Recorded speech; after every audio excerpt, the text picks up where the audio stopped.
Hello, everyone. Welcome back to Ace Attorney Investigations. I was Edgeworth. Let me not do new game. Okay, we're in the end part one.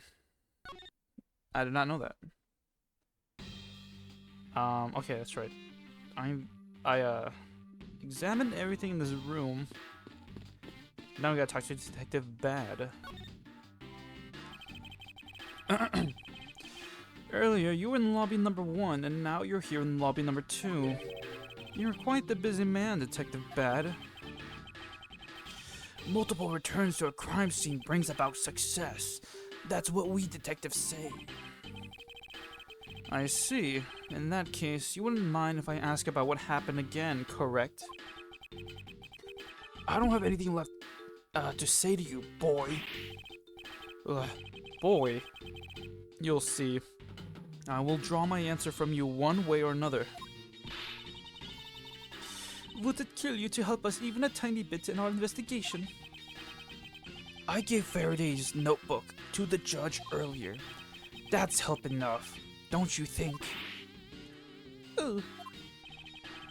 Please, we are asking you for just a bit more of your cooperation.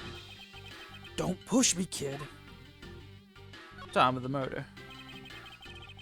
I'd like to ask once again about what happened around here at the time of the crime. I refuse to answer. Any more investigating you do would be a waste of time. Besides, how am I supposed to answer questions about things I don't know about? Things you don't know about? But aren't you supposed to know everything? He should. Wait, is it possible? Maybe he doesn't know about the trick behind that piece of evidence. I should try showing it to him. It may prove to be the key to getting some answers from Detective Bad. Okay, I know exactly what to show him. The key! Detective Bad. Did you know the existence of the item in this photograph?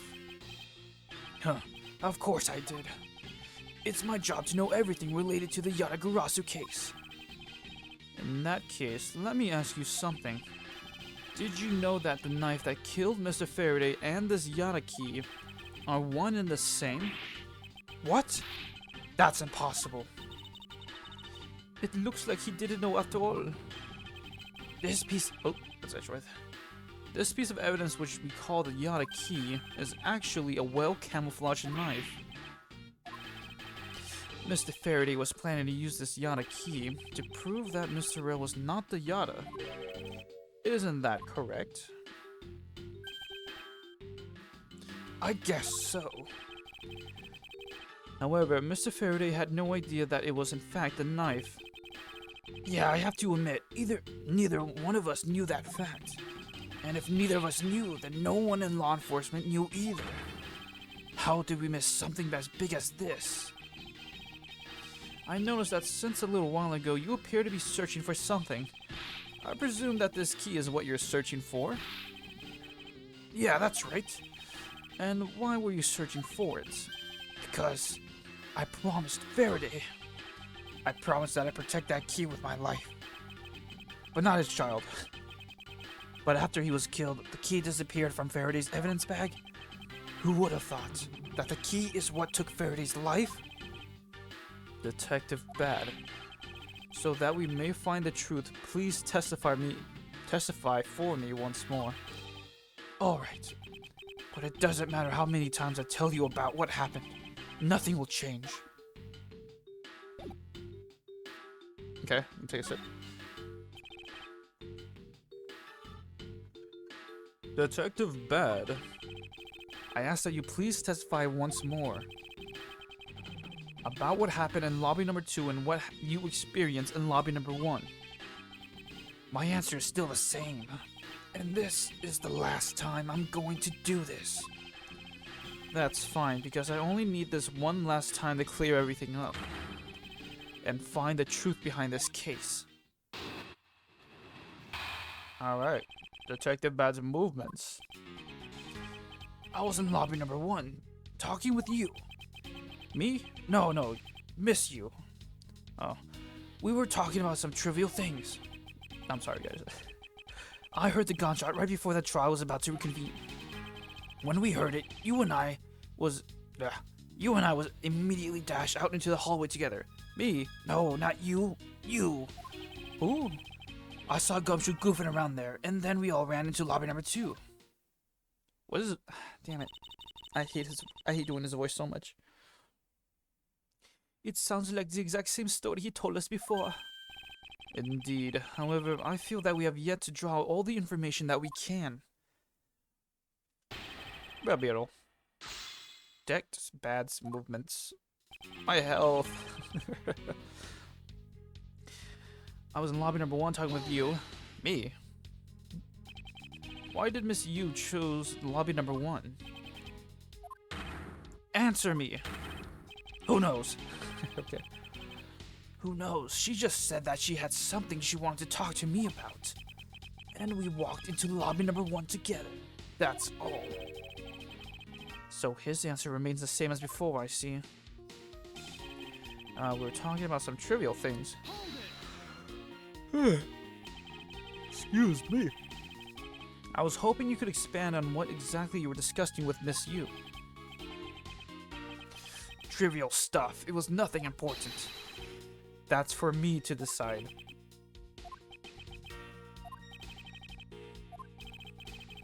Alright, I suppose that's for him to decide. Moving on then. Damn, get fucked, Edgeworth. I heard the gunshot right before the trial was about to reconvene. That was not what you said, right? What? Didn't his testimony said? Where is it? Oh, okay, never mind. It was a judge. That was the 20. Okay, never mind. Until you heard the gunshot, did you notice anything else that was out of the ordinary? I didn't hear any other strange sounds until that gunshot. Well, what about the balloon? If the gunshot Detective Bad heard was really the one from the murder, that would give that other piece of evidence an entirely different meaning. I ask that you please amend your testimony with that statement just now. Sure. I didn't hear any other strange sounds until that gunshot. Oops. I think I have to present the balloon piece there.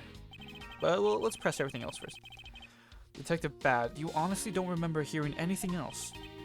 Yeah. Is it possible you were so involved in your conversation that you missed something? I've been a detective for a long time, and even if I were involved in something, I've got quite the habit of keeping tabs on everything that goes on around me. If there had been some other strange sound, you can be sure I would have heard it. I suppose with this detective, that's probably very likely. So the gunshot. When we heard it, you and I immediately dashed out. Excuse me.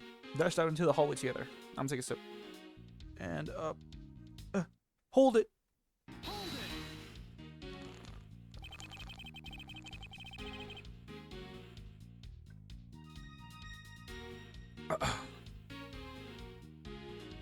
My hand was occupied with the water bottle. I couldn't press the L button. And why did the two of you dash out into the hallway straight away? Because we clearly heard the sound of a gunshot, and we knew it came from somewhere nearby. And how did you know that it was a gunshot? In my line of work, you hear enough of them to know. I suppose it's only natural for a detective to know what a real gunshot sounds like. But given the circumstances, the only person I could think of whose life would have been in danger was Faraday. Oh, excuse me. That's why I ran out into the hallway right away and headed for where he was.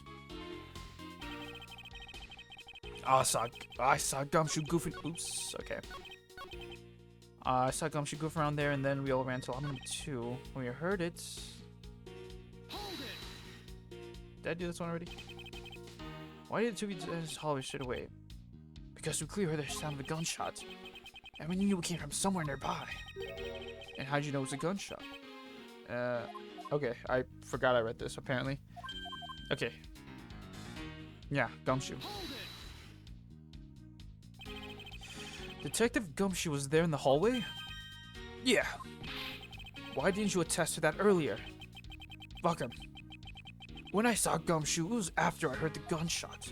Haven't seen him then didn't change the fact that he still could have done the deed. Ugh. It sounds exactly like what Detective Bat told us before. However... Oh, excuse me. So burpy. And allergies. Ugh. Is that something in particular we should be asking the detective about? There just might be. No one knew that the knife is actually the Yada's key. Reflecting on that, perhaps there are other things that we know now, but Detective Bat doesn't yet. Yes, that should be my angle of attack. Okay, well let's save because it can be cruel. Cut. Okay, so I heard the gunshot right before the chest. I didn't hear any strange sound. All right, so the balloon piece, gotta be. You dumb bitch. Detective bitch. Bad. Does this balloon fragment remind you of anything? It's the same color as the one Kay was holding. Oh, so you knew about that girl's balloon? Yeah, I was sitting with her up in the gallery. During the recess, just before we split up, I filled that balloon up for her. Well, as you may have already surmised, this place did indeed come from Kay's balloon. So, what about the balloon? I wonder if you might remember hearing this balloon pop at some point. Excuse me. What are you getting at? This fragment was found in the lobby right in front of lobby number 2. Furthermore, it was the sound of this balloon popping that the judge mistook as a gunshot. Oh, so the sound the judge heard was not actually a gunshot, huh?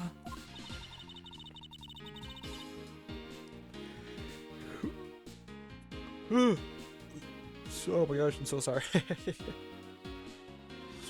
I just ate recently, so yeah, that's probably why.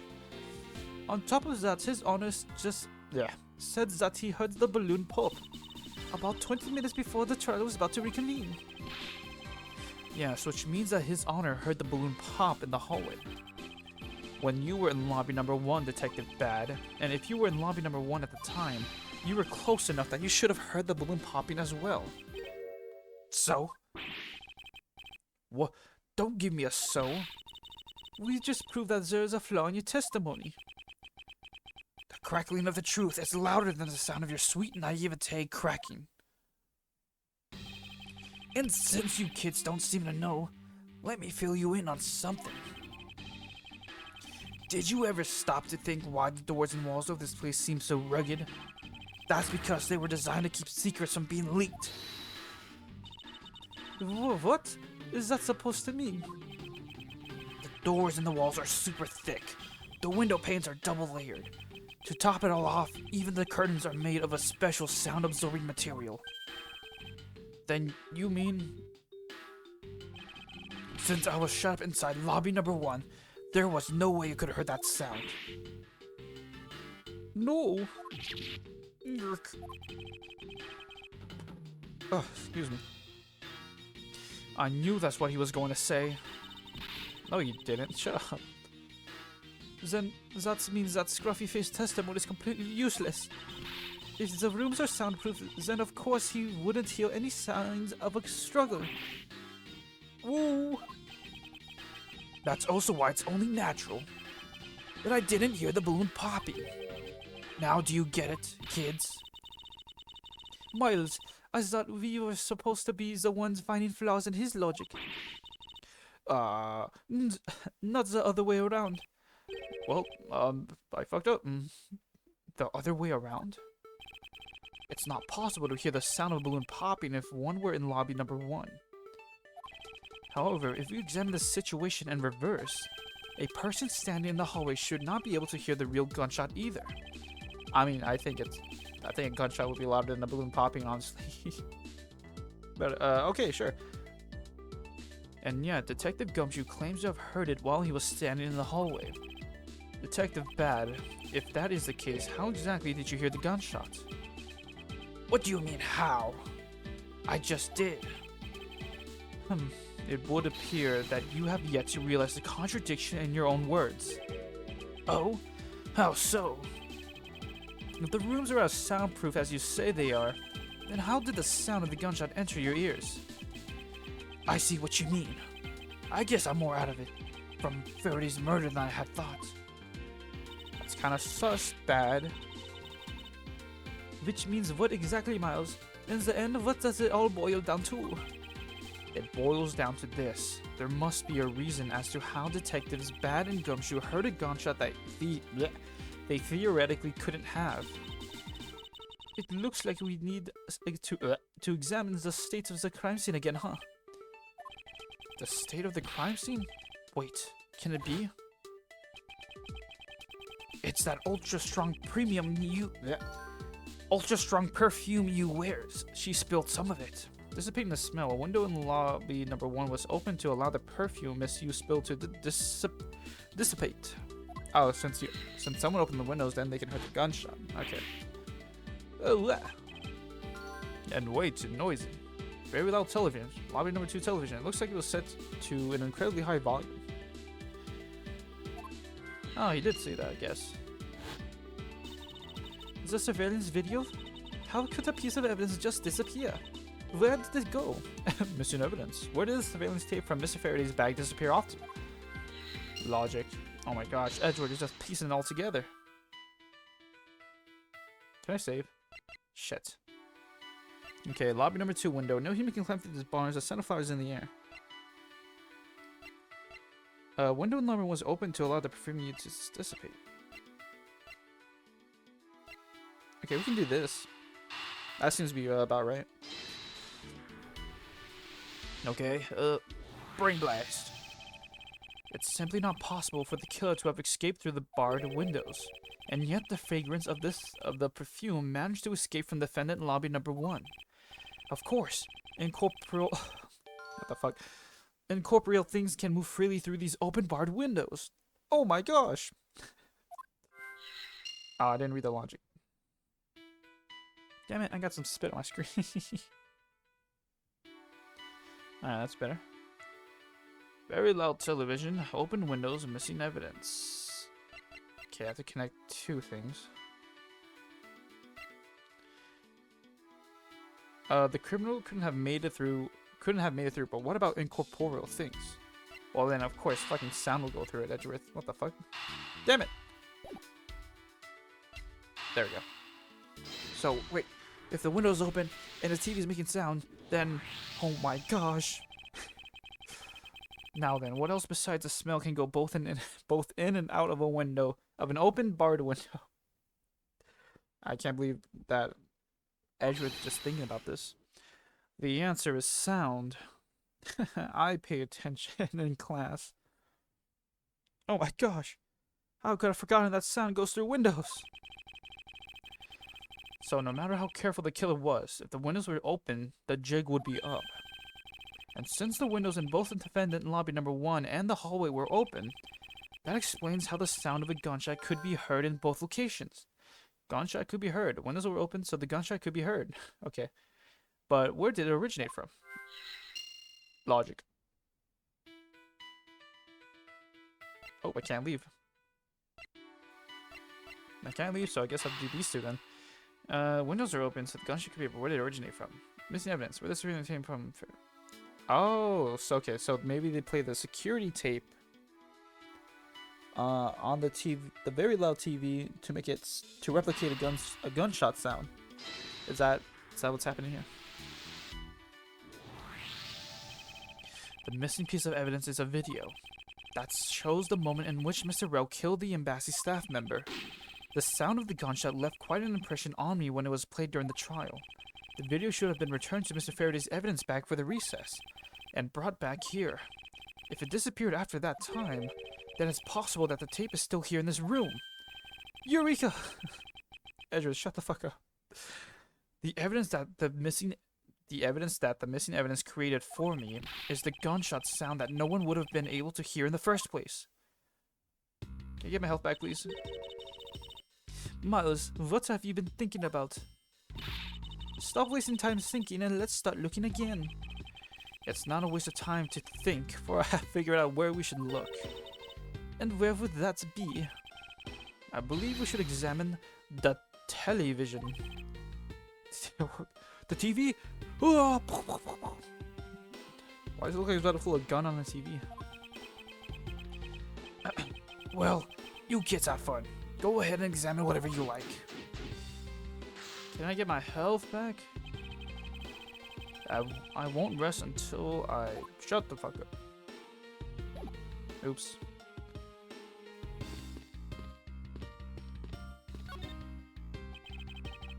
Okay, let's look at the window, obviously.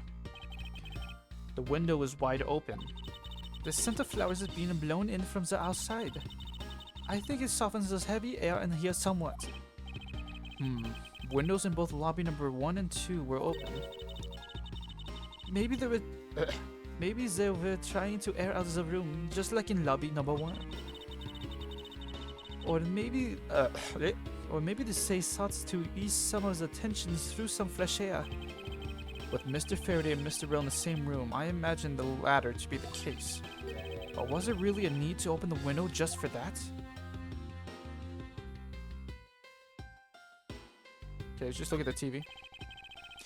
Earlier when Detective Gumshoe touched this, it made a most terrible racket. Ugh, excuse me.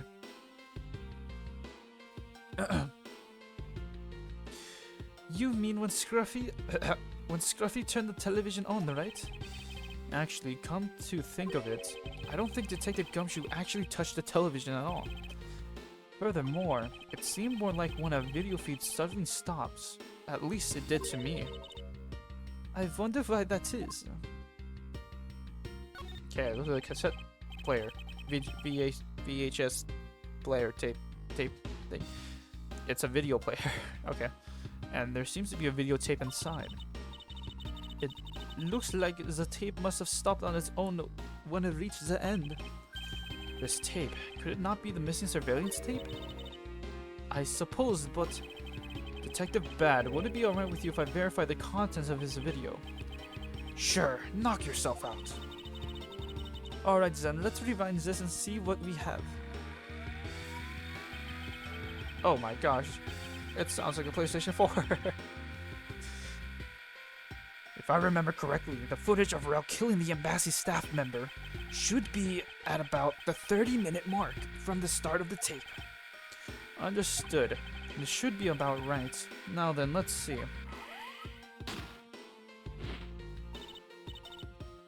Yeah, this is the footage of Mr. Rell shooting the member. I knew it. The missing piece of evidence, the surveillance video, was here all along. Surveillance video. This sound. What's the meaning of this?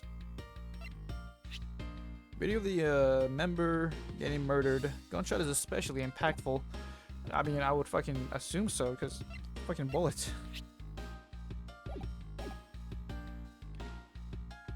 Okay. It appears that ow, my tongue. It appears that Detective Bad has figured out the true source of the gunshot he heard. With this, I think we can figure out the trick behind this double murder.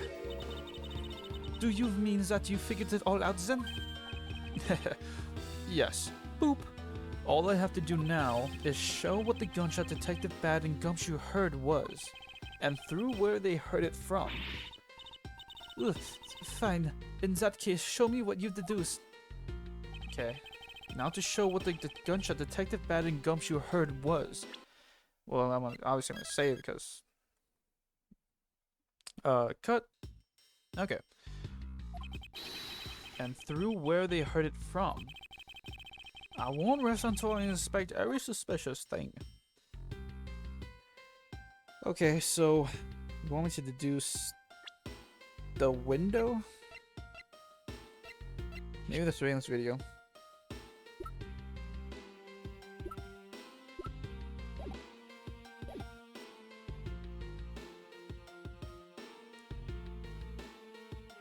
Let's do the video first.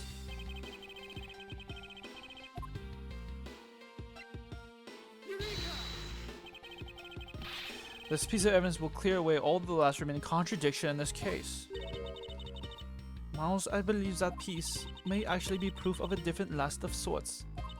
It proves that today will be your last day as a prosecutor. It appears that I've made a mistake. However, I know that the last riddle and its answer lies somewhere within this room. I need to calm down and think it through once more. Okay, am I supposed to do anything else besides examine it? I can't leave, so there's that. Go ahead and do your investigation. Just don't mess with the crime scene. You hear me, boy? Alright, man. Damn.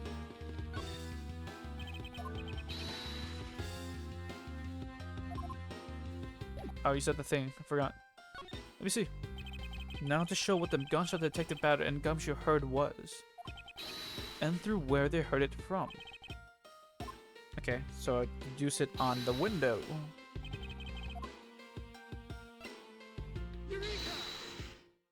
Fuck you. Well, I guess, nah, it's probably my fault. If the door and windows to the crime scene, namely this room that we're in, were closed, the killer could have used a gun and no one would have been the wiser. If that's true, this courthouse does seem to be well designed for such a thing as it were. However, what happened in reality was, Detective Gumshoe, Detective Bad, and Miss Yu, all three of them heard the gunshot. Well, the windows in lobby number 1 and 2 and the hallway were open, so naturally the people in those locations could hear it. Ah, but then why would the criminal open the window in the first place? To allow the gunshot to be heard, I suppose. Correct. That's the only logical conclusion we can draw from this. But why was that necessary in the first place? I want a real answer, Miles. I demand satisfaction. Very well. I believe that the killer wanted to manipulate our perception of a certain fact. Damn it. What was it that the killer wanted to manipulate our perception of?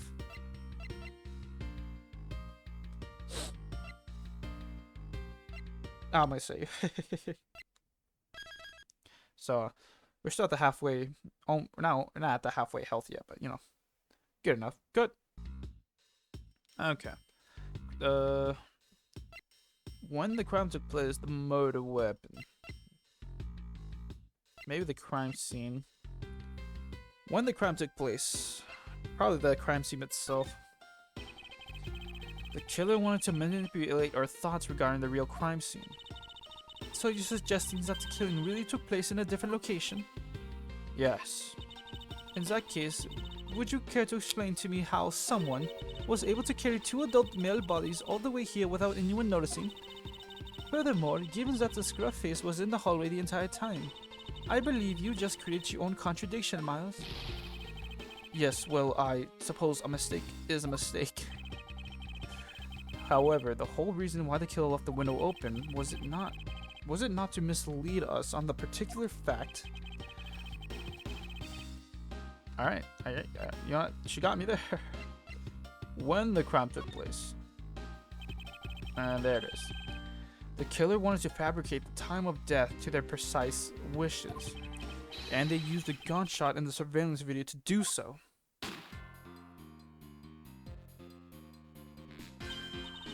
So that's why the tape was left running. You mean the gunshot I heard was from this video? Yes, which means that the murders really occurred at an earlier time than we thought. It must have been during the recess, but before Detective Gumshoe was on guard duty. Someone who had no alibi for that time period and planned this crime out in advance. That person is the real killer. Get my health back, bitch. Let's go. Alright. Oh, we're at the 30-minute mark. Almost, though. Mr. Edgeworth. Yes, what is it? Miss Yu is asking for you. She's in the courtroom. She says that she identified the murderer, but that she wants to clarify something. It looks like Miss Yu is still investigating something. Understood. Please tell her that I'll be right over. I'll come along. I want to hear what she has to say. It would appear that the time has come to uncover the truth. To be continued. Alright, this is gonna be part 2, I assume, which maybe might be the last part. I don't really see how this can go on longer for a third part, but I guess we'll see. Well, I do have an hour and 30 minutes left, so I think I can. I don't want to say anything because then I'm just gonna look stupid if it turns out I can't finish the episode. We'll see. We'll see. September 10th, 6:15 p.m. Courtroom number 3. Dum, dum, dum, dum, dum. Okay, okay. Okay, what are you doing here? Oh, hello, mister. I'm still investigating. But the object you're looking for has already... Hold it. Okay, don't mind him. Please continue with your investigation. Okay, you got it. Detective Bad, haven't we already found what you were looking for? If it means I can keep her in the dark just a little longer, any little task will do. Oh, you're more sympathetic than I thought. Are we actually gonna do a court battle? I would love to do that. I've been waiting for you. Oh, sorry, that's you. Are we gonna do a court battle? Like in, you know, like the actual Fixed Right games? I don't... That would be kind of crazy if we did. Even if it was just like for like the last segment. I think I would love to do that. I would love to play as Edgeworth during having a court battle. That'd be amazing. But the judge is not here. Neither is the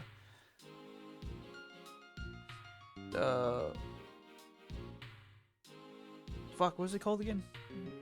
The gallery? The people watching? The spectators? I forgot what they're called again. Yeah, but since they're not here, I guess we're not gonna actually go into a court battle. I think it's just gonna be another argument kind of thing. I mean, it's kind of disappointing, but you know, it's fine. I've also been waiting for the moment in which we can finally lay this case to rest. The moment in which we can finally lay this case to rest? Wasn't that when we placed Detective Gumshoe under arrest? I think we've more than solved this case already. Don't you? We'll see. It all depends on whether or not your logic holds. Oh. Oh, I see we even have a viewer in the gallery. And why even Mr. Bad is here. Who's in the gallery? A viewer in the gallery? I'm hardly just a bystander. I have a duty to see this case through to the end. No matter how it turns out. Oh, is that right? Anyway, I thought you might like to hear what I've slaved away to find out. I've taken statements on every single person's movements during the time when our suspect was in the hallway. I also confirmed that there is no possible route of escape from lobby number 2. Therefore, the killer must, without a doubt, be Detective Gumshoe. And that's all you have? What do I have in my profiles? Killer's probably Manny Cochin.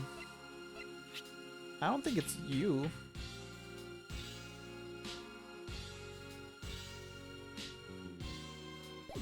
I don't think she's you. It's probably gonna be... Man. I think it's Manny Cochin. I'm gonna have to finalize my answer on this. I mean, I know you that's being like antagonistic here, but I think she's just doing her job, honestly. But you know, it could be her, but I kind of wish it's not her, if that makes sense. I don't know. If it turns out to be her, then I mean, I guess I wouldn't really care any other way. It's probably gonna be Manny Cochin though. Yeah, I'm gonna... Alright, answer locked in. And that's all you have? Yeah, that's all there is to my conclusion and this case. Sorry, but I beg to differ. In a trial where In a trial, there's always time for a rebuttal, and we are standing in a court of law. Boop. It'd be more than appropriate to follow the rules of the course in this case, don't you think? How absolutely like a rookie to do such a thing. But alright, I'll play along and give you a proper testimony. If my logic is correct, then I've already won. All I have to do now is prove it by showing who the real killer is. Gotta take a sip.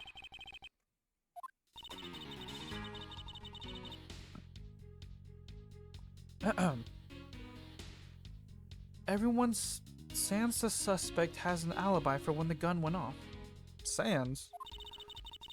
Furthermore, the areas around the crime scene have all been thoroughly investigated, right? I also confirmed that there is no possible escape route from lobby number 2, which leaves us with one unshakable conclusion that Detective Gumshoe's the killer.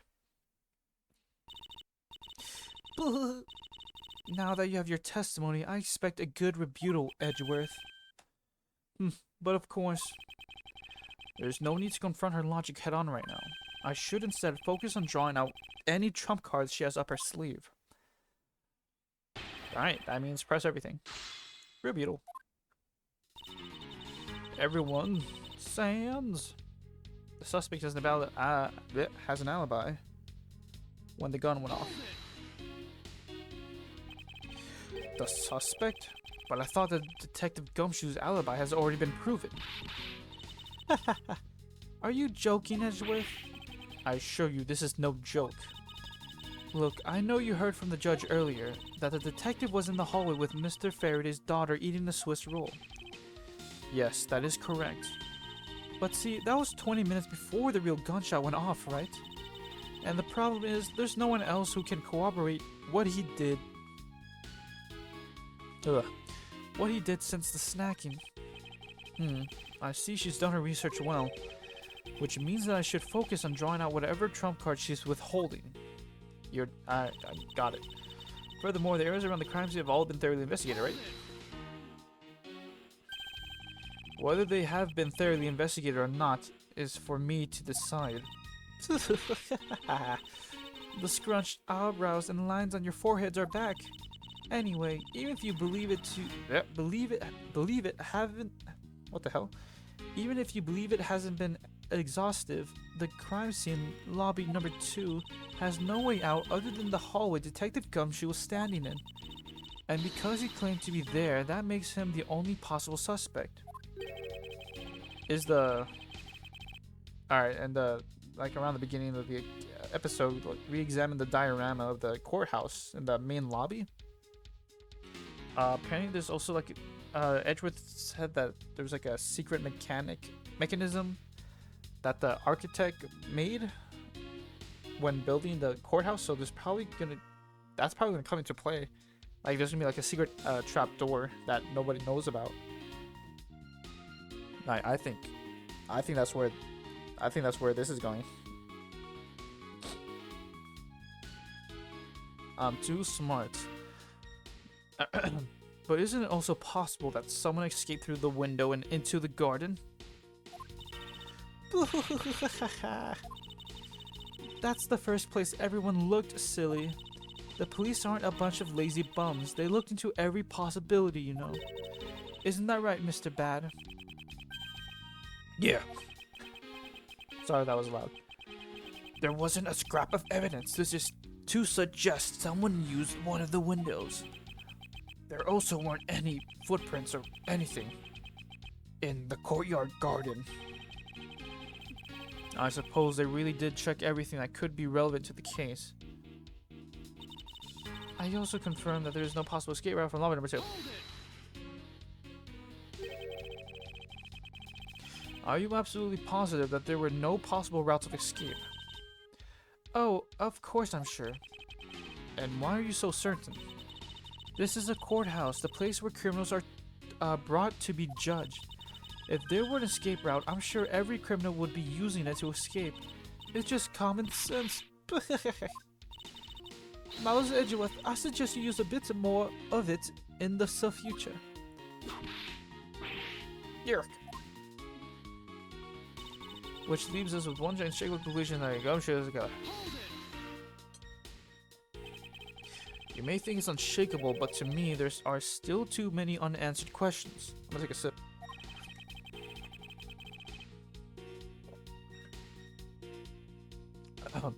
For example, who was it that placed the gun in Mr. Faraday's hand? But you're the only one still wondering that. Detective Gumshoe probably had no idea which hand Mr. Faraday used to write with. Even if you know someone, it doesn't mean you'll know which hand they'll write with, right? I mean, I certainly don't care about that sort of thing.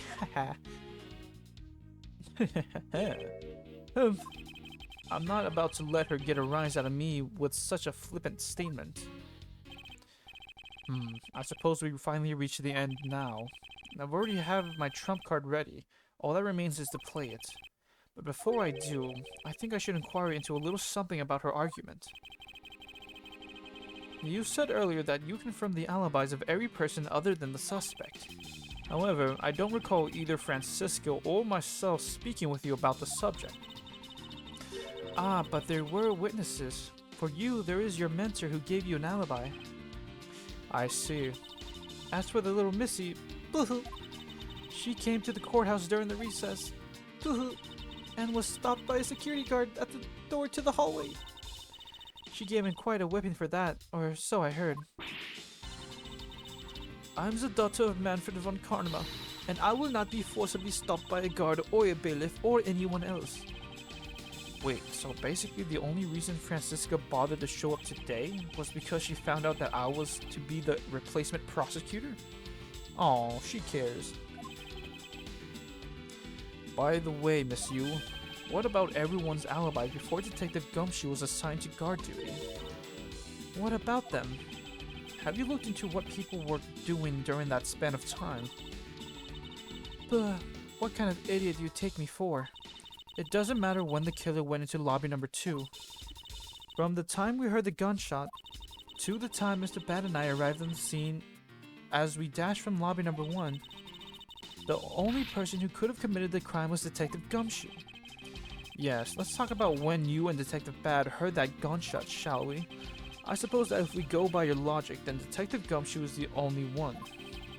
However, what if the crime had occurred at an entirely different time than when that gunshot you heard went off? What then? Excuse me. That gunshot was a trap meant to manipulate... Okay. Sadly, your explanation is very lacking, Edgeworth. The gunshot we heard in lobby number 1, care to explain how that could have been fabricated? Damn it! I can't save! Okay. The gunshot we heard in lobby number 1, care to explain how that could have been fabricated? The VS8, the surveillance video. That tape? I'm gonna save because I'm scared they're gonna do another surprise. Alright, cut. Alright. That tape? Yes, it's exactly what you think it is. This is the surveillance tape of Mr. Rail the prosecution presented in today's trial. This was found loaded in the video player in lobby number 2. That was connected to the large television that had its volume turned all the way up. You can't honestly mean that the sound we heard was the gunshot in the video. Ah, but I do, which leads me to my next point. The murders occurred much earlier than when anyone heard the gunshot. Hold on, let me just, the lip. Boop. That's funny. That's the only thing I can think of too. After committing double homicide, the killer took the surveillance video out from Mr. Faraday's evidence bag, turned the television volume all the way up, and left the video to play. If played from the beginning, it would take 30 minutes for the gunshot sound to come on. And since we now know that this method of time manipulation is possible, it opens up the possibility that the killer is someone other than Detective Gumshoe. Sounds from a television doesn't amount to much here. But of course, Mr. Prosecutor Edgeworth and Little Miss Von Karma already knew that much from the very beginning, right? Of course we knew, didn't we, Miles? Yes, of course. We know about the soundproof quality of this courthouse's rooms. Of course, I'm not about to admit we had no idea until only a little while ago. That's right, and if the rooms are soundproof, then we should not have been able to hear it. And yet we heard the gunshot clear as day. And? Sorry. Okay. And? That's it. End of story. But it's not. How should I explain why she was able to hear a gunshot from a soundproof room? Save! Cut. Okay. How should I explain why she was able to hear a gunshot from the soundproof room? The window was open. There's a hole in the wall. The door was open. The window! I mean, that was pretty easy, but, you know, I was scared. There's actually one common point between lobby number 1 and lobby number 2, and it is that despite the fact that both rooms have air conditioners installed, a window was open in each. Now we know that the window in lobby number 2 was opened by the killer. However, a window in lobby number 1 was also open. Haha, it's probably just a coincidence that they were both open at the same time. It was no mere coincidence, I assure you. Why was the window open in lobby number 1? The answer is that a certain person did something to cause the window to be open. And the person who triggered that action, that person is the real guilty party. The real killer in this double murder is...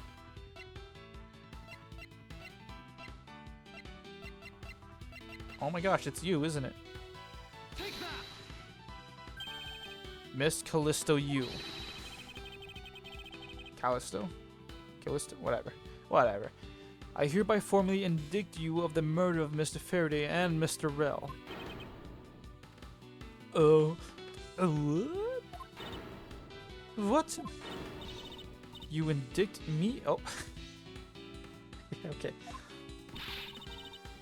Alright, okay, I guess it's you. Sure. I guess. I don't know. I mean, I already said I don't really particularly care about... I don't really have any feelings in either direction of this you being the killer. Are you serious, Miles? Why do you think she is the killer? I don't understand her motives just yet, but of course I'm serious. Because she is the only one who could have done it. Well, Miss Yu, do you still feel like laughing now? Ha. Okay. Haha, of course I do, Edgeworth. My argument must not be tight enough yet. Although I never thought things would spiral into this. But I'll have you know, I'm enjoying this dance. Quite a bit. I guess this means it's time for my own rebuttal now, right? Miss Yu's rebuttal. Excuse me? You argue that the window was open. However, do you have proof it was I who did that? Furthermore, do you have proof that the tape was used in committing the crime? Frankly, I'm shocked at you for going around accusing people of murder like this, especially with logic as full of holes as yours. This is where it really starts. I mustn't let my guard down for even a second or the truth will blow away. Now it's time to put the patented Von Karma perfect proof to the test. Rebuttal. Rebuttal the rebuttal. You argue that the window's open. However, do you have proof it was I who did that? Evidence? All I need to do is have some prints analyzed and we know straight away. Huh, be my guest. She sounds as though she has the room to maneuver. Maneuver! Fuck! Which means, even if we were able to lift prints, they only show that it was someone else, but why that someone else was forced to open that window? That's simple logic. Why don't I try presenting that piece of evidence? I have nothing to lose. What's wrong? The scrunched eyebrows, the lines on your forehead, they're all back. More importantly, are you going to be okay not running a fingerprint analysis? Yes, I'll be fine.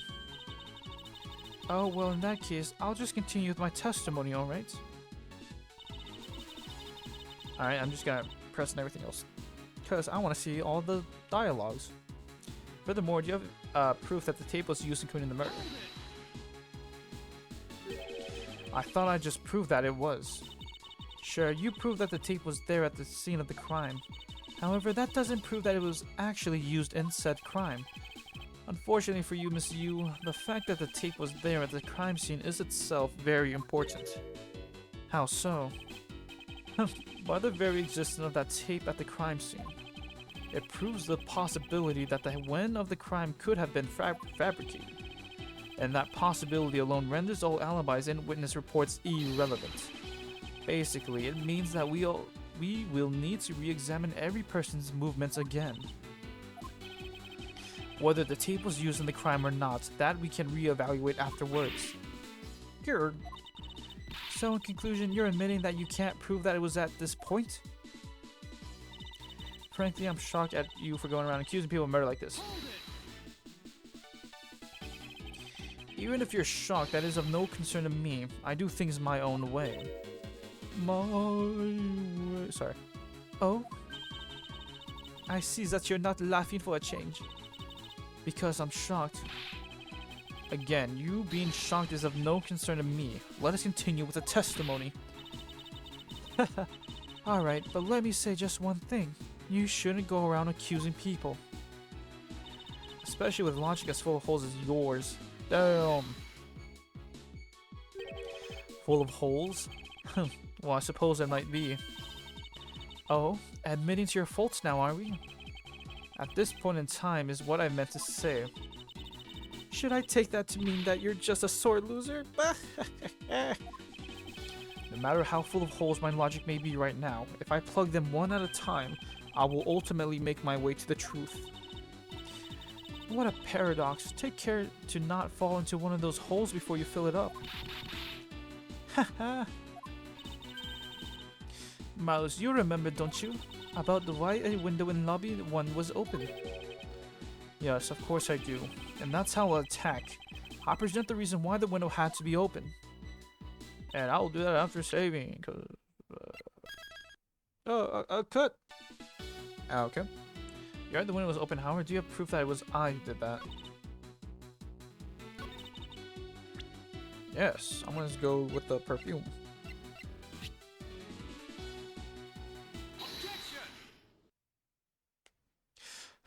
You dumb bitch. I'm sure you've seen this before, haven't you, Miss Yu? Edgeworth, I never knew you were into wearing that kind of perfume. It's not exactly what I recommend for boys, you know. What? This isn't mine. That's right, it's mine, and I received it from Detective Bad, you see. Miss Yu, you can pretend all you like, but we know at least this much for sure. That this bottle of perfume was given to Detective Bad by you. Because it gets really strong really fast. So what about the perfume? While you were in lobby number 1, you made a big show of spilling some of this perfume. That's according to Detective Bad.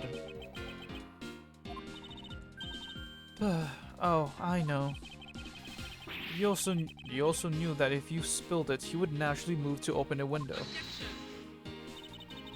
Come now, I already told you that's all just a big coincidence. Sorry, excuse me.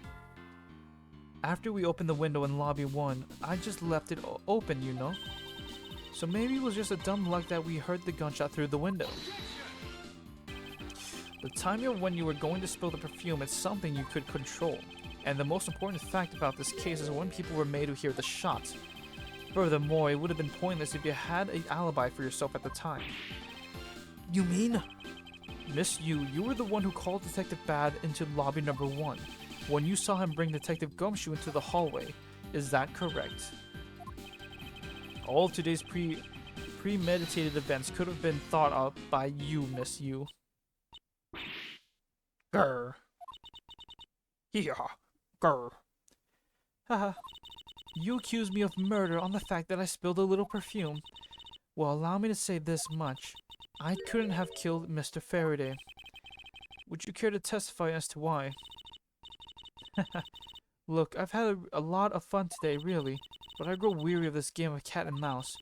Let's make this the last testimony and wrap this absurd case once and for all.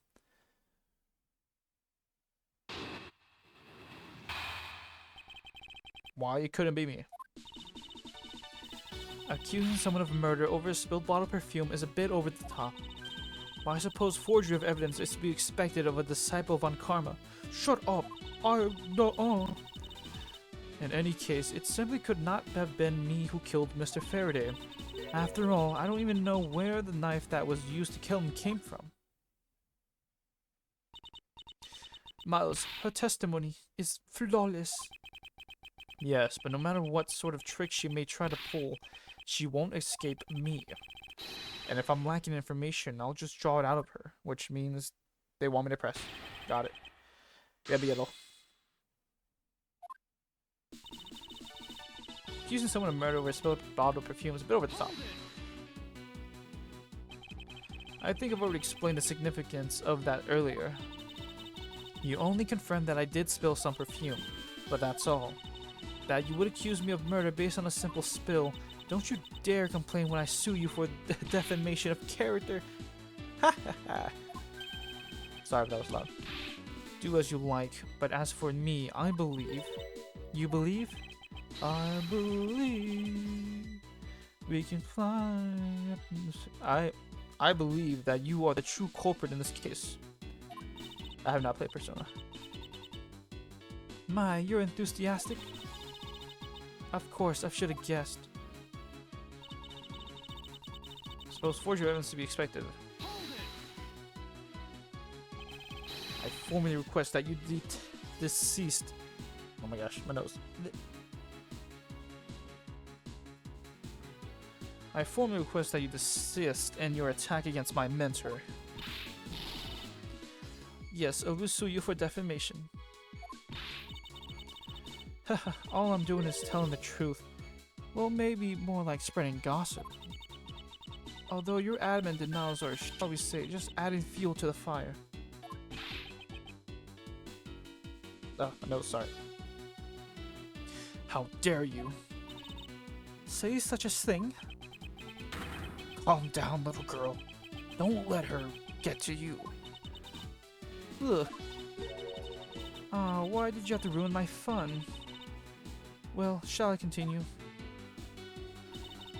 In any case, it simply could not have been me who killed Mr. Faraday. And why exactly could you not have killed him? I was just about to testify to that. You're such an impatient man. I'm not really into that, you know, Edgeworth. Ugh. Your preferences have no bearing on what is at hand. Haha, feeling a little uncomfortable, are we? Grr. Miss Yu, you will desist in this tomfoolery and return to your testimony. And Miles, if you're going to lose your cool, then I won't show you any mercy. Sorry. Miss Yu, please continue with your testimony. Sure. As I was saying, I could not possibly kill Mr. Faraday. After all, I don't even know where the knife that was used to kill him came from. Alright, last one. At this rate, she will inevitably escape. But if she really was the one who killed Mr. Faraday, then she must have known about the existence of the knife. I'm sorry, Miss Yu, maybe you weren't aware. However, the knife that was used to kill Mr. Faraday was taken from his evidence bag. Miles, what do you think you're doing? I'm drawing the truth out of her, that's what I'm doing. Huh? But I don't recall a knife being presented at the trial earlier today. Tusk. Well, I suppose that's because the evidence was something Mr. Faraday had yet to use. So that's what you're trying to do. My nose. Look, why don't you cut it out with the lies? I've already figured you out. There were no knife inside Mr. Faraday's evidence bag. The only evidence he had yet to present was the key that Yada had sent. And unless a key can magically turn into a knife, you really don't have a leg to stand on. Alright, hold on. I gotta do the thing. Ugh. Okay. That should be good. Did you really think you can trap me? Come now, be honest. Heh, I never intended to do such a thing. It was all a misunderstanding on my part. In any case, I wonder if you might append what you just said to your testimony. Sure, why not? I'll even say it as many times as you like. There's a key in this evidence bag, but you can't kill anyone with that simple key. Well, here we go.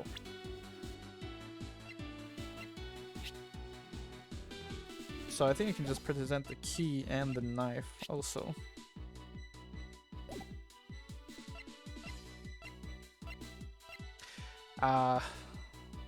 I guess I can just present the key. I mean, I could also just save. Good. Okay. You can't kill him with a simple key. Yeah, I think I can use these two evidence to prove that. But I want to try doing the knife just to make sure. I guess both of them works. Tusk, tusk.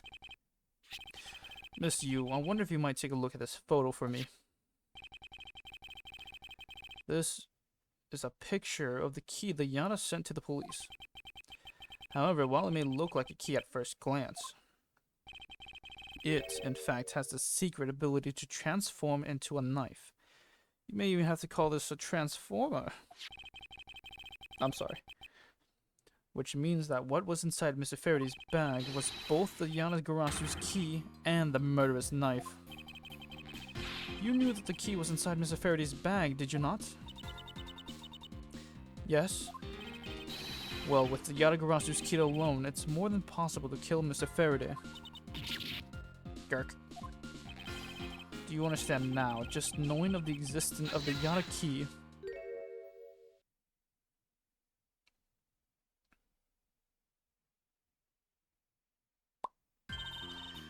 I still haven't had a good look at it. Showing it to me from that far away, you could be lying for all I know. You would, even now, still feign ignorance? Excuse me. I'm not feigning anything. But we can't have you accusing me of a crime with false evidence. Oh my gosh. Excuse me. Now can we? I mean, Mr. Von Karma, I've heard some very interesting rumors about him. Ugh, are you mocking my papa? Don't you dare sully the good name of my mentor / stepfather. Now take a good look. This piece of evidence is more than real. Wow, who knew there was such a trick to this? Are you satisfied now? But of course, you knew from the very beginning, didn't you? You knew that the knife and the Yanagarasu's key are one and the same. Otherwise, someone like you, who isn't a member of law enforcement and who would never have been privy to this trick, would have never known about it to begin with. Furthermore, there's something that the Yana sent to the police. How did you have knowledge as to what it was? Actually, I heard it from Mr. Faraday. Just before he dragged Mr. Rell off, he told me. Oh, that's right, I almost forgot.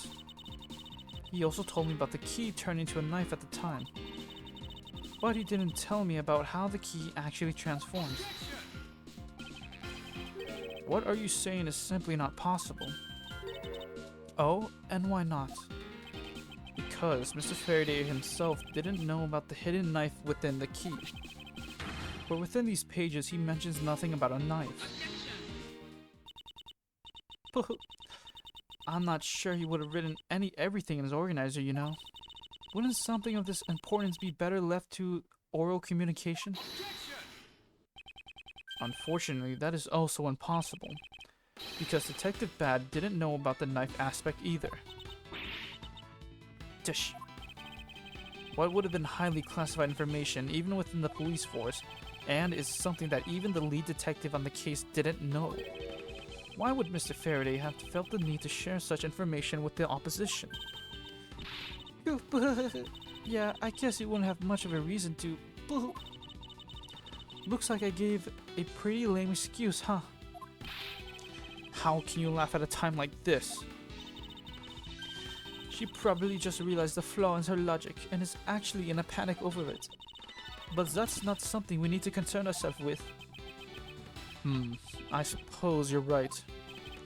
Miss Yu, I'd like to state that I also know how you know the real nature of that knife. Do you now? Well, why don't you put your money where your mouth is and show me? Oh, I will. I'll wipe that smile off your face by the time we're through. This is it. The moment of truth. The secret behind the Yana's key. I'm gonna save. Cut. Okay. Only one person would have had knowledge of it from the get-go.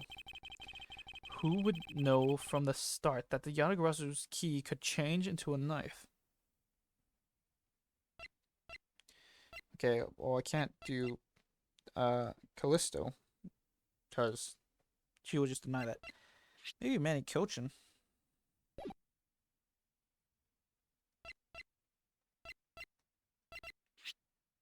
Is it dead? No, it's not dead. Faraday.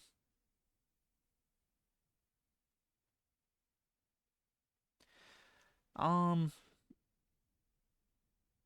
it had been Faraday, right? Faraday or Manny Kochin. I'll do Faraday. Fuck. That would be this person.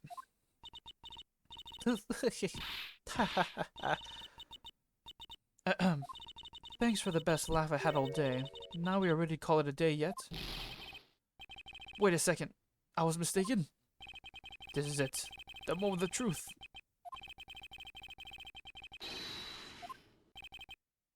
Okay.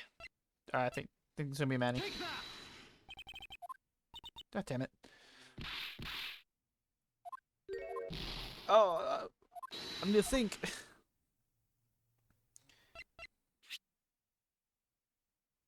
No, not Dead Man. Mackerel.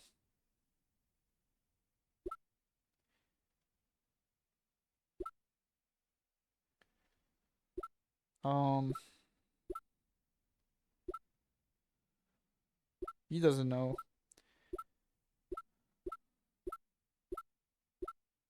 Not Gumshoe, not the judge. No, not K. The Yada then. Okay.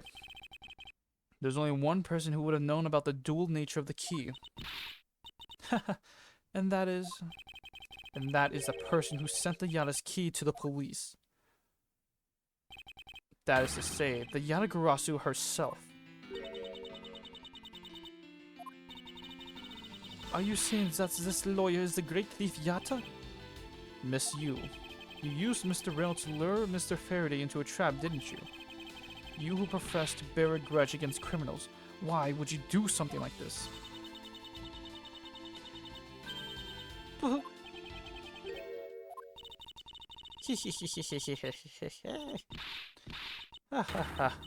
on guys, come on.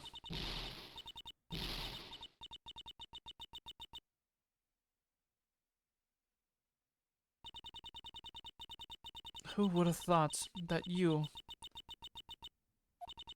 a stupid rookie prosecutor, would see through me? You're sending the biggest chill down my spine right now, Miss Edgeworth. This feeling of thrill, it's even greater than when I sneak into some place. You killed Faraday? Why? Answer me, Callisto Yu! Callisto Yu, huh? That's not my real name. Because my real identity is, yes, the great thief Yatagarasu. Let me tell you something, Edgeworth. Mr. Faraday was one difficult man to deal with. For you see, he had discovered my true identity, which is why I had to erase him from the world of law. I made Rel an offer, an acquittal for a little favor in return. All he had to do was accuse Mr. Faraday of being the Yatagarasu in court. But once we entered the recess, Rel was dragged off by Mr. Faraday, which threw my plan into a complete mess. I chased after them and eavesdropped on them through a crack in the door. Oh, sorry, my nose. That Rel caves to only two things, the money and authority, just as all thugs do. I feared my plan was going to be ruined if Mr. Faraday held onto Rel any longer. Plus, if I had let them continue on the way they were, I would have been found out. That's why I had no choice. I had to kill them both. But didn't you say that you despise criminals? But do I really? Have you forgotten about the KG incident too? Maybe. What sort of woman would... So then, was it your plan to kill Mr. Faraday with the very evidence that you sent? Haha, well, I had a good idea of what Mr. Faraday was going to do. I anticipated that Mr. Faraday was going to prove that Rel wasn't the Yatagarasu by using this Yatagarasu key as evidence, and what he would bring it with him. Which is why I thought to use the knife portion. With a weapon as well disguised as this, no one would be the wiser. Because who in their right mind would think of something like this could be a weapon? I casually entered lobby number 2 on the pretext that I had to talk with Mr. Faraday. And in order to get it with him, I pretended to be worried about something. He then let me hold the Yata's key just like that. He never noticed that I had changed the key into a knife inside the plastic bag. And he didn't have the chance to take note of the knife that took his life. How could you kill him? I knew him for a long time, you know. And at the very least, I thought to give him a quick and painless death. But if you killed Mr. Faraday first, there was no need for you to kill Mr. Rel as well.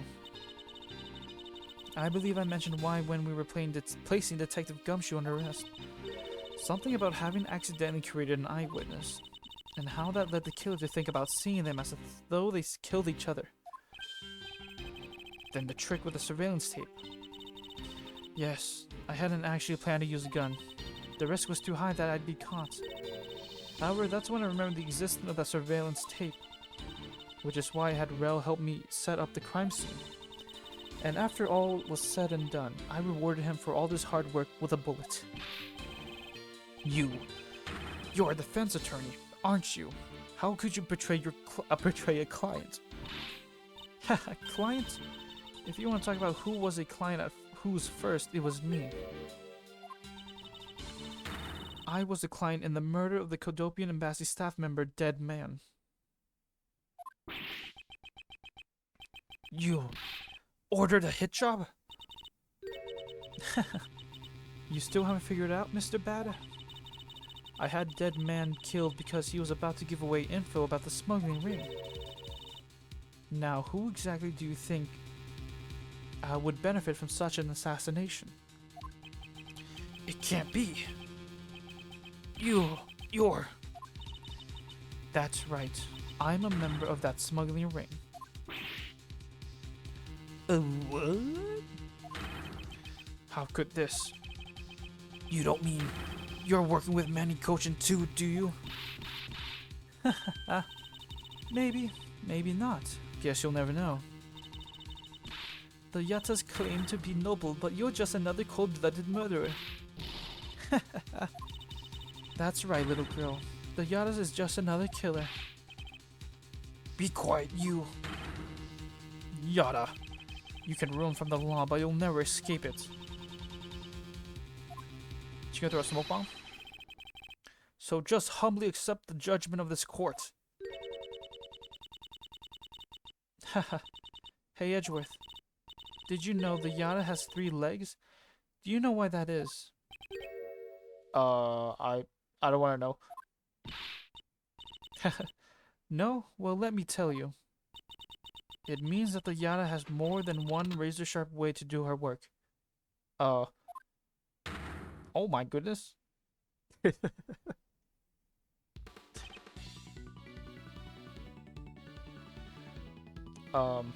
Miss you, I don't know if you noticed, but my cravat is bulletproof. So, checkmate. You really are too naive, Edgeworth. You even handed the Yada's key right to me without a second thought. Everything may not have gone according to plan, but I still gladly take it. Ugh. You mean the key was your real target? And even after I gave you such great advice, didn't I tell you to always keep a good eye on the criminal? Or you may regret what comes of your negligence. You two, get down! Eek! Ah! My body! I can't move! Hey, mister, to your right!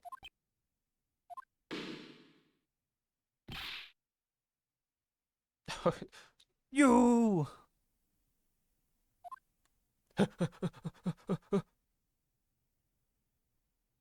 Okay, don't go after them. Are you alright, Franziska? I'm perfectly fine, Miles. Her voice is shaking, but it looks like she's unharmed. Until she's, what, 18 again? Where she gets shot in the shoulder. Is that what she says? Forgot the line exactly. She said something like, "This happens all the time," while like Phoenix and Edgeworth was visiting her in the hospital, Hottie's clinic, and then Phoenix was like, "What, getting shot at?" Okay, I guess that's where that came from. That's I don't know what just happened. All right. Where did Kay go? That's a gunshot.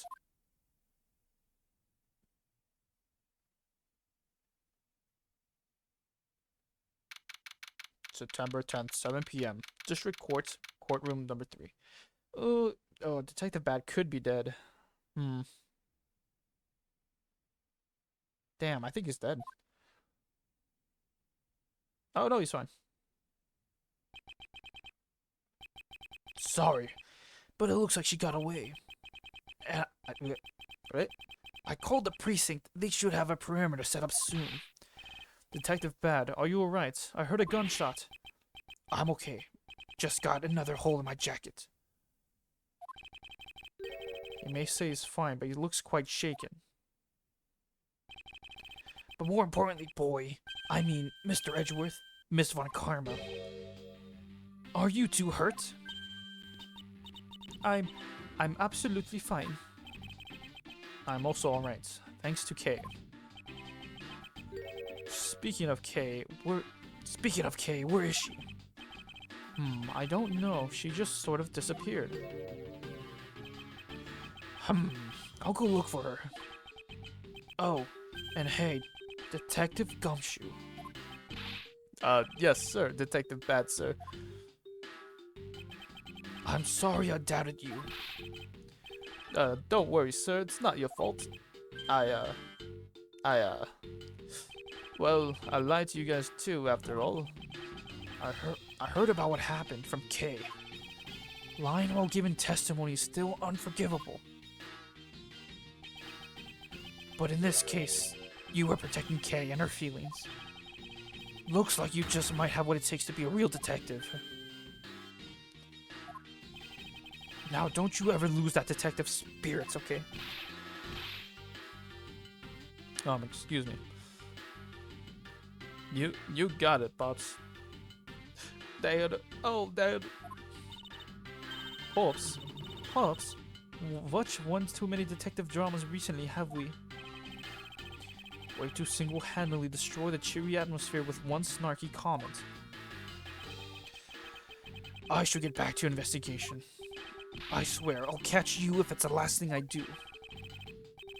Be careful, Detective Bad, and take care. Thanks. Well, I'm off. Maybe we'll run into each other again someday. Like maybe in the next episode? Huh?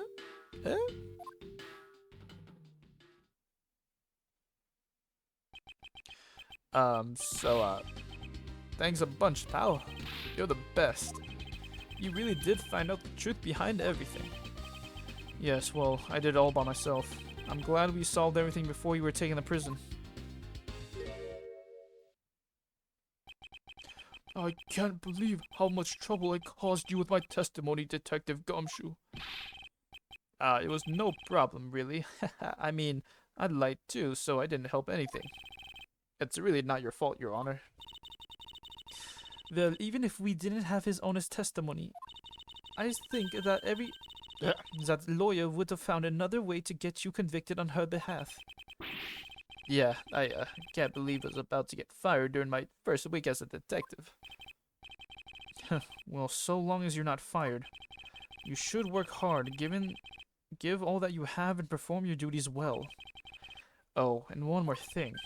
Kay left a present for you with me. She did? Oh, what is it? What was it that Kay left for me, the proof of their friendship? What? Was it the Swiss roll? Is it the Swiss roll?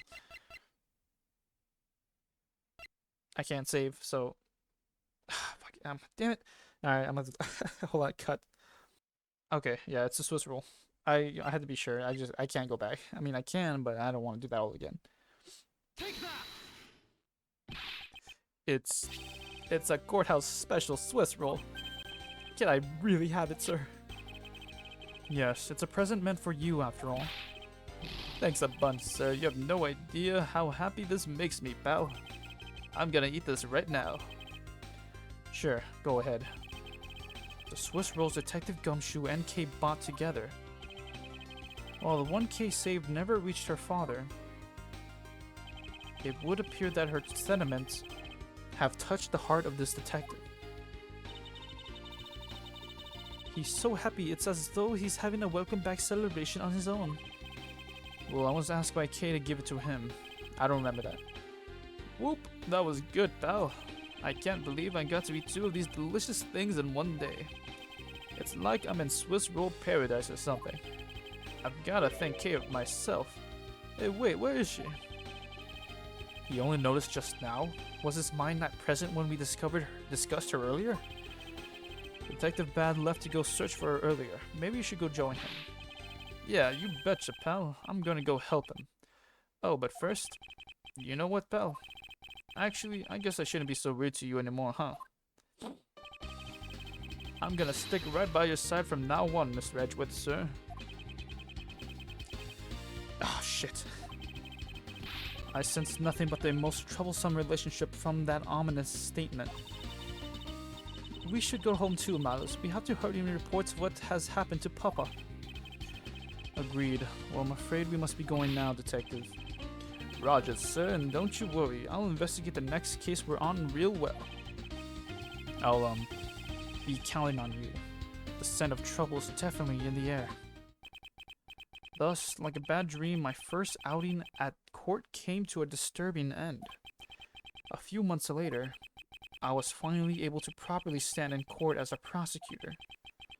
But the detective in charge of the investigation was, I dreaded, Detective Gumshoe. After that, he became my direct subordinate. I have tried, but words fail to describe the immeasurable suffering it has caused me. But I suppose that's just how things are. As for the little girl who suddenly disappeared, she's now...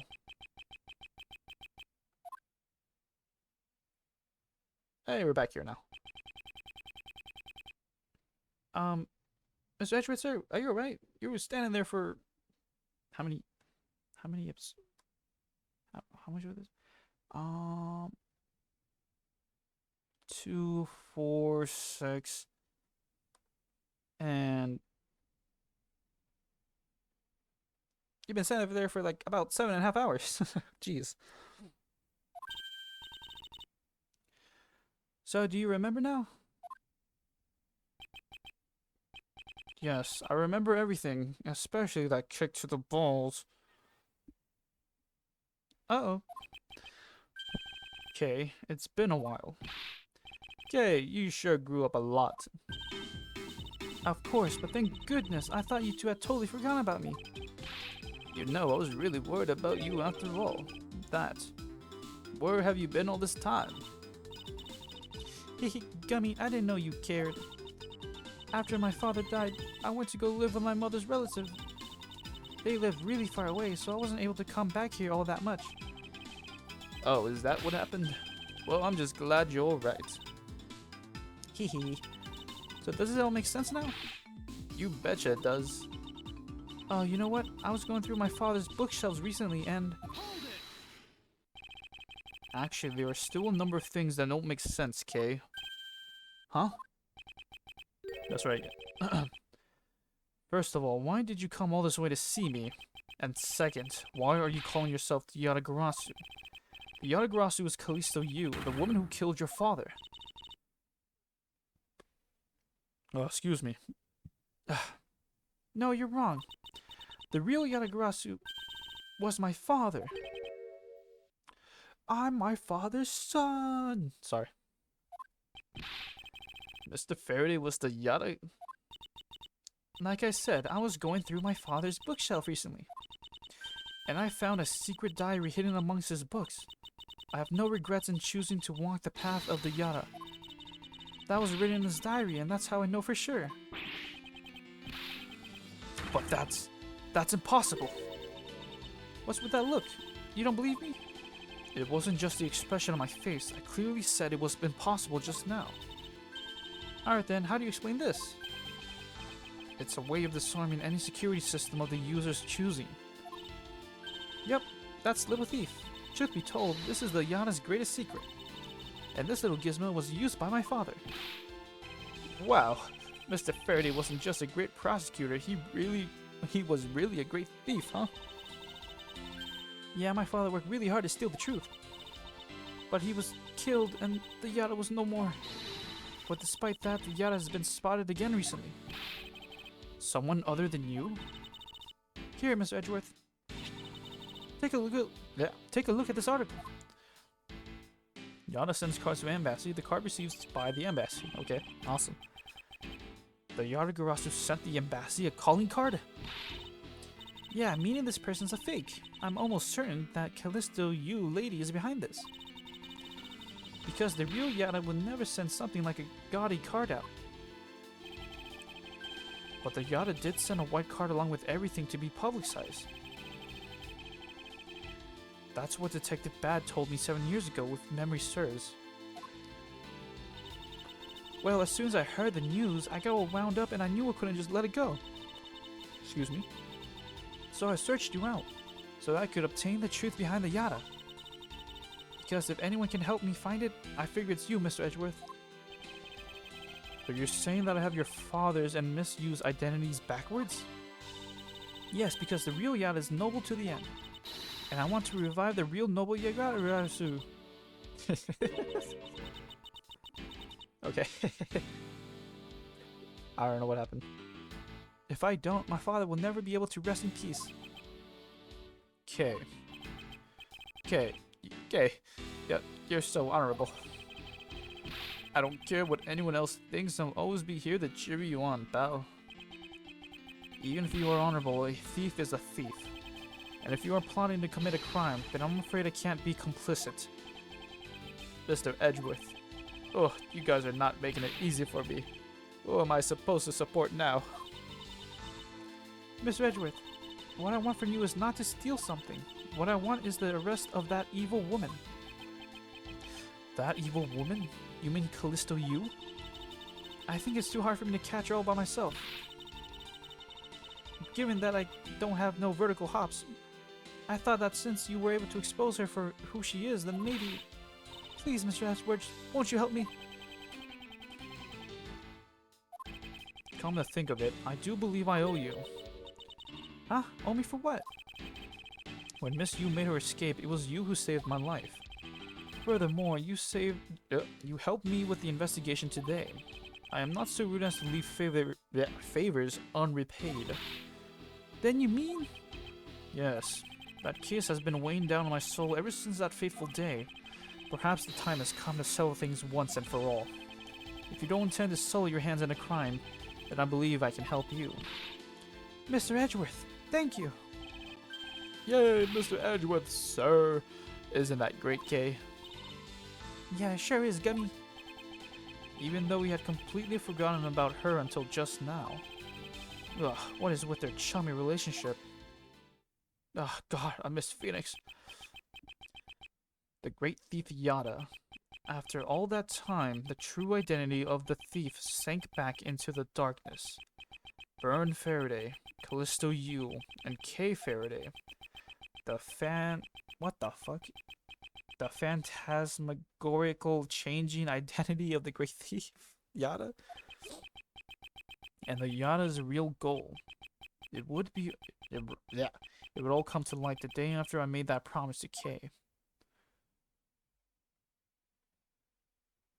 The end.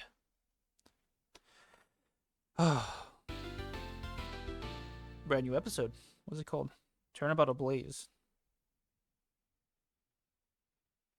I would love to save at this point. No, I don't think I will save after doing all that 7.5 hours worth of work.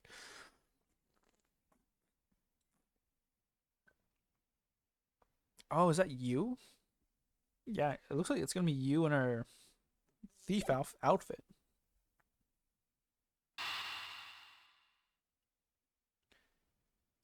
No, I want to do chapter thing. Whatever. All right then. Turnabout Ablaze beginning.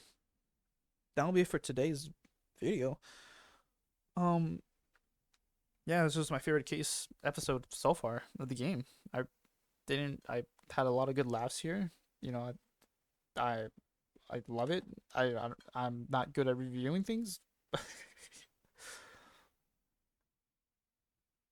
Yeah, I overall really liked it,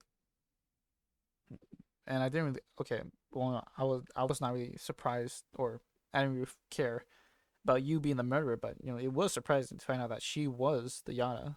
Okay, well, not really the real one, but she was pretending to be. Hmm.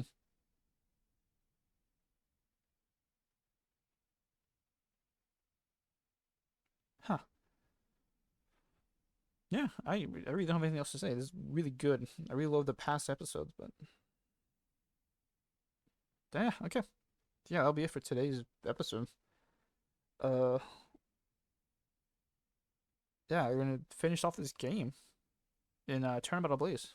Okay, yeah, that's it. Okay. All right, then. See you.